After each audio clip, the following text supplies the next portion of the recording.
Drage in dragi vsi, spoštovane in spoštovani.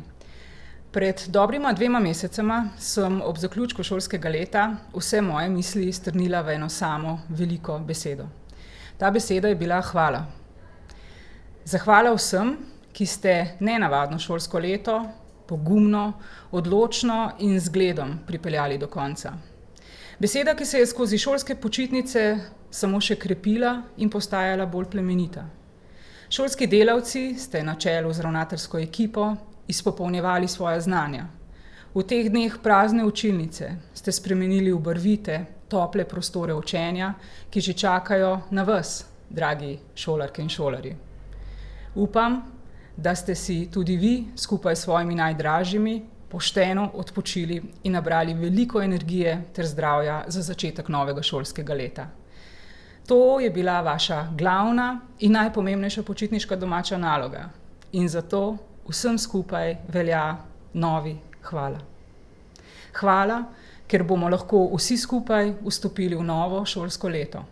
Šolsko leto 2020-2021. Danes, za popotnico ob začetku šole, imam za vas novo, zopet eno samo veliko besedo. To je zaupanje. Vse v našem življenju pade ali zraste ob tej besedi. Ko zaupamo vase, smo vedno na dobri in trdni poti. Če pri tem zaupamo še svojim sopotnikom, prijateljem, staršem, učiteljem, nam gre še lažje, bolje, hitreje, lepše. Ko zaupamo stroki, tu v prvi vrsti na našem šolskem polju mislim na stroko naših učiteljev, pa tudi na zdravstveno in psihološko stroko, potem smo pripravljeni, da se podamo tudi na pot v manj znane čase. V čase, v katerih vas bomo, šolarke in šolarje, spremljali vsi vaši goreči navijači. Starši, stari starši, sorodniki, prijatelji, predvsem pa ravnatelji, učitelji, profesorji in vsi drugi zaposleni v šolah, od hišnikov, kuharic do šoferjev avtobusov in ostalih strokovnih delavcev. Pospremljeni s takšnim zaupanjem boste zato lahko mirno in s pričakovanji zasedli šolske klopi. Večina od vas ponovno, kar 21.366 pa prvič.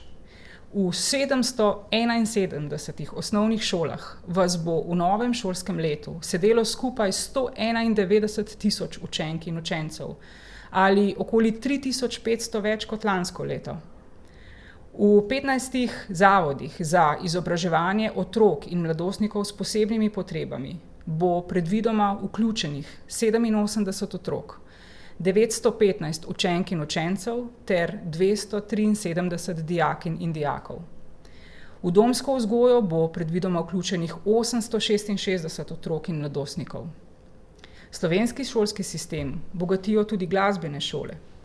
V tem šolskem letu bo delovalo 54 javnih glasbenih šol in 15 zasebnih. Javne glasbene šole bo obiskovalo predvidoma 21.050 učencev, zasebne pa predvidoma 1425.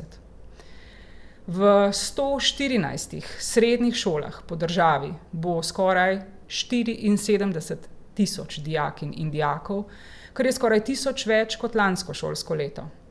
Od tega vas bo prvi letnik obiskovalo okoli 21.000.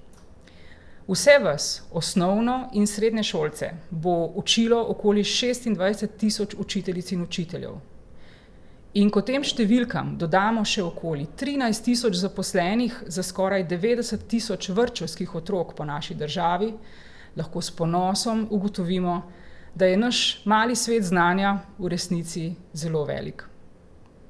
Drage in dragi vsi, mali in veliki šolarji, otroci v vrtcih, vzgojiteljice in vzgojitelji, učiteljice in učitelji, vodstva vrtcev in šol, drugi zaposleni, pa seveda starši. Ne pozabite na smeh, na veselje, na radost in na ponos prvega dne. Naj vam, dragi otroci in mladostniki, začetek novega šolskega in vrtčevskega leta prinese veliko pozitivnih pričakovanj, toplih in lepih ponovnih srečanj, zanimivih izmenjav počitniških prigod in seveda gore novih znanj, s katerimi boste hranili svoje in tudi naše male sive celice. Srečno, uspešno, varno in veselo. Pa ne pozabite, zaupajte vase, učiteljem in nam starejšim, ker smo vsi mi tukaj za vas, vi pa za nas. Srečno.